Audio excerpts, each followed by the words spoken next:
अगर मैं आपसे पूछूं कि क्या आप जीवन में कामयाब होना चाहते हैं तो आप कहेंगे ये क्या सवाल है। सभी कामयाब होना चाहते हैं। सही बात है, सभी कामयाब होना चाहते हैं। कामयाब होने की चाह और कामयाब हो जाना, इनमें ज़मीन आसमान का फ़र्क है। हार्ड वर्क, डेडिकेशन, नॉलेज होना, डिग्री होना, ये कामयाब होने की गारंटी कभी नहीं होती। कामयाब होने की गारंटी एक चीज़ होती है जो अगर आप अपने आप में ले आएँ तो फिर आपको कामयाब होने से कोई नहीं रोक सकता। फिर आपको डिग्री भी नहीं चाहिए, फिर आपको नॉलेज भी नहीं चाहिए, फिर शायद आपको पूरा हार्डवर्क भी नहीं चाहिए, क्योंकि ये एक जो चीज़ है ना, इसमें ये सभी चीज़ें ऑटोमेटिकली बंडल्ड होती हैं। वो चीज़ है एकाग्रता यानी कंसंट्रेशन। और आज के वीडियो में हम ये चर्चा करने वाले हैं कि कौन से ऐसे फैक्टर हैं हमारे जीवन में जो जीवन में कंसंट्रेशन यानी एकाग्रता को आने नहीं देते।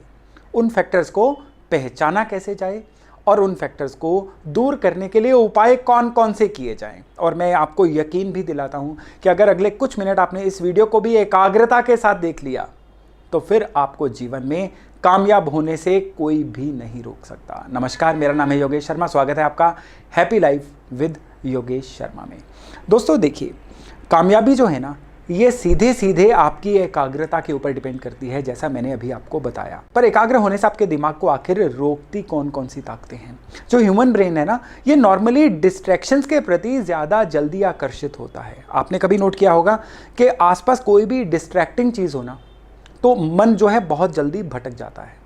मोबाइल की एडिक्शन, सोशल मीडिया की एडिक्शन, कई लोगों को शराब या नशों की एडिक्शन, सोशलाइजिंग की एडिक्शन, ऑपोजिट जेंडर के प्रति एडिक्शन, कई एडिक्शंस हैं। लेकिन सभी एडिक्शंस का रिजल्ट एक ही होता है, फेलियर। और ये सभी एडिक्शंस जो है ना, मिल के किसको रोकती हैं? एकाग्रता को। यानी एकाग्रता एक तरफ, बाकी सारी डिस्ट्रैक्शंस एक तरफ। आप अपनी डिस्ट्रैक्शंस को कैसे पहचानें, उसके लिए बहुत सरल सा आपको मैं एक प्रैक्टिस बताता हूं। नोटपैड एक पॉकेट में रख लीजिए, स्पाइरल नोटबुक छोटी सी, और सारे दिन में हर 1 घंटे के बाद उसमें आप नोट करते जाइए कि पिछले 1 घंटे में आपकी कार्यवाही क्या रही, कितने % आपने काम किया और कितनी देर आपने मोबाइल चेक किया, कितनी देर आपने बाकी वो नॉन यूजफुल एक्टिविटीज़ की जिनकी आपकी लाइफ में ज़रूरत ही नहीं थी। आपने रोकना किसी चीज़ को नहीं है, बस उसको लिखते जाना है। आप रोज़ लिखिए, रोज़ शाम को थोड़ा सा इवेल्यूएट करिए, लेकिन 7 दिन बाद आप जब उसको इवेल्यूएट करेंगे आपकी आंखें फैल जाएंगी कि किस तरह से अनयूजफुल एक्टिविटीज़ जो है ना आपके ऊपर हावी हो रखी हैं। और यही जो अनयूजफुल एक्टिविटीज़ है ना, चाहे वो मोबाइल की एडिक्शन हो, टेलीविज़न की हो या किसी और चीज़ की हो, यही आपकी दुश्मन है। और इनको दूर करना जो है ना, ये डायरेक्टली आपके हाथ में कई बार अब नहीं होता, क्योंकि आपने पिछले बहुत समय से बहुत मेहनत लगा के इन बुरी आदतों को पाला है। अब ये एकदम से जाने वाली नहीं है। आप जब भी 1, 2, 3 दिन के लिए डिसिप्लिन होके इनको छोड़ने की कोशिश भी करोगे ना, तीसरे चौथे दिन स्प्रिंग इफेक्ट की तरह ये आदतें फिर वापस आप में आ जाएंगी। और इनको छोड़ने के लिए सबसे ज़रूरी तरीका है अपने मन के अंदर एक बर्निंग डिज़ायर लेके आना। फॉर एग्जाम्पल, अगर आज ही एक स्कीम आ जाए कि आप अगर अपनी मोबाइल की एडिक्शन को 1 महीने के लिए बिल्कुल छोड़ दोगे, व्रत ले लोगे मोबाइल ना यूज़ करने का, तो आपको 10 लाख रुपए जो हैं वो मिलेंगे। तो यकीन मानिए, अब कोई दुनिया की शक्ति नहीं है जो आपको मोबाइल यूज़ करवा सके, क्योंकि अब आपके पास एक बड़ा रीज़न आ चुका है मोबाइल को छोड़ने का। मैं आज इस वीडियो में केवल मोबाइल की चर्चा नहीं कर रहा हूँ, मोबाइल का नाम बार बार इसलिए ले रहा हूँ क्योंकि ये एक ऐसी चीज़ है जो आज 100 में से 85 लोगों के जीवन में एडिक्शन का रूप ले चुकी है। और डिस्ट्रैक्शंस काफ़ी हो सकती हैं जो एकाग्रता को रोकती हैं, लेकिन सभी की सभी जो है आपकी अपनी अपनी डिस्ट्रैक्शंस हैं। उसकी आप इस तरह से लिस्ट बना सकते हैं और पहचान सकते हैं कि ये जो चीज़ है आपको इसको छोड़ना है। अब हम बात करते हैं कि ये एकाग्रता जो है आखिर इतनी ज़रूरी है क्यों। उसका जवाब है, आपको उदाहरण के थ्रू ही जवाब देता हूँ कि लेंस से कागज़ जलाना जो है बचपन में नॉर्मली हम सभी ने किया है। लेंस एक जगह पे स्थिर होता है ना, तभी वो सूरज की रोशनी को जलाने लायक बना देता है, जिससे कागज़ जल जाता है। यही लेंस अगर हिलता रहे, फिर जो सूरज की रोशनी है ना, ये कागज़ को जला नहीं पाएगी। ठीक उसी हिलते हुए लेंस की तरह ही आपका दिमाग हो रखा है कि लगातार आपका फोकस जो है ना हिलता चला जा रहा है। तो उसकी वजह से आप किसी भी चीज़ में मीडियोकर से ही बन के रह गए हैं, एक्सेल नहीं कर पा रहे हैं, सुपर स्पेशलिस्ट नहीं बन पा रहे हैं। आज का ज़माना है सुपर स्पेशलिटी का। जो अपने काम में बिल्कुल माहिर नहीं है ना, वो कामयाब नहीं हो सकता। महान होना तो बहुत ही दूर की बात है। तो यहाँ पे अब बारी आती है एस्ट्रोलॉजी और वास्तु की।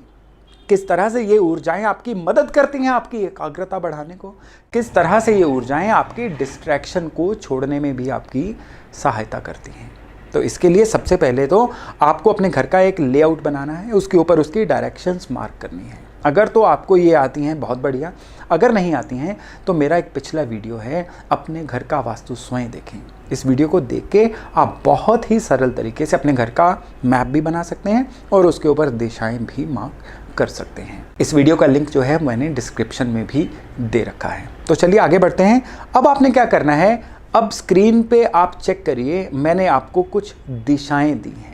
ये दिशाएं हैं आपके बर्थ चार्ट के अकॉर्डिंग, जितने भी हाउसेज हैं, 12 हाउसेज होते हैं, उसके अकॉर्डिंग जो आपके घर के कोने हैं ना, यानी हर हाउस एक दिशा को रिप्रेजेंट कर रहा है। जैसे कि आपके कुंडली का जो फर्स्ट हाउस है ये पूर्व दिशा को इंडिकेट कर रहा है, सेकंड हाउस नॉर्थ वेस्ट को, इसी तरह से 12 के 12 हाउसेज जो हैं किसी ना किसी डायरेक्शन को इंडिकेट कर रहे हैं। आपने करना क्या है, बस इसका स्क्रीनशॉट लीजिए और इसको अपने पास प्रिंट के रूप में रख लीजिए। बस अब आपकी स्टेज तैयार है अपने आप को पहचानने की। अब बर्थ चार्ट में जहां पे भी राहु बैठे हुए हैं ना, बस वो दिशा पे चले जाइए। उस दिशा में आपकी डिस्ट्रैक्शंस हैं।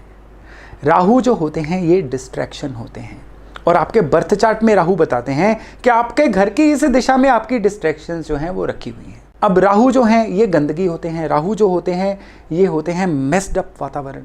अगर उस दिशा में गंदगी है, मेस्ड अप वातावरण है, दीवारों पे सीलन है, किसी ना किसी तरह का कबाड़ वहाँ पे इकट्ठा कर रखा है, पुरानी चीज़ें वहाँ पे रखी हुई हैं, तो फिर आप जितना मर्जी कोशिश कर लीजिए डिस्ट्रैक्शंस छोड़ी नहीं जा सकती।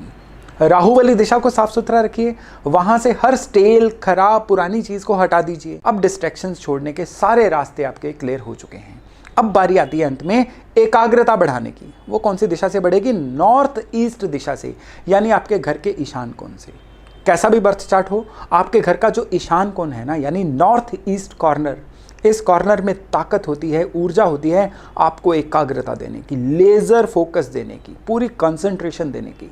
और अगर इस दिशा में किसी ना किसी तरह की कोई वीकनेस होगी ना, तो एकाग्रता फिर भी नहीं बढ़ पाएगी। यहाँ पे रेड कलर होगा, रसोई घर होगा, बर्नर होगा, टॉयलेट होगा, एकाग्रता नहीं बढ़ पाएगी, फिर सारी कोशिशें व्यर्थ जाएंगी।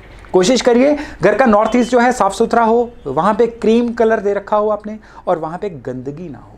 अब आपने क्या करना है, पीतल के लोटे में गंगा जल लेना है और वहाँ पे रख देना है। यहाँ पे हमने जुपिटर और मून की मदद लेके नॉर्थ ईस्ट को चार्ज अप कर दिया।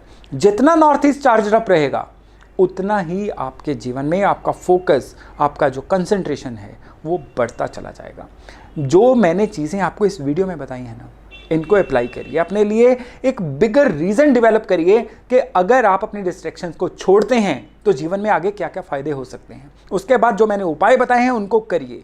मुझे कमेंट सेक्शन में 21 दिन बाद कमेंट करके बताइएगा अब आपके जीवन में 20-21 दिन में ही क्या क्या चेंजेस आने शुरू हो गए। मैं यकीन दिलाता हूँ 20-21 दिन तो बहुत ज़्यादा है, तीसरे चौथे दिन से ही आपको जो फील गुड फैक्टर है ना आना शुरू हो जाएगा और 3 महीने में तो सफलता जो है वो गारंटीड नजर आनी शुरू हो जाएगी। केवल इतना भर करिए और फिर देखिए किस तरह से चमत्कार आपके जीवन में घटित होते हैं। तो ये जानकारी आज यहीं तक थी। बहुत जल्द मिलते हैं एक नई जानकारी, एक नई वीडियो के साथ। अपना खूब ध्यान रखिएगा। नमस्कार।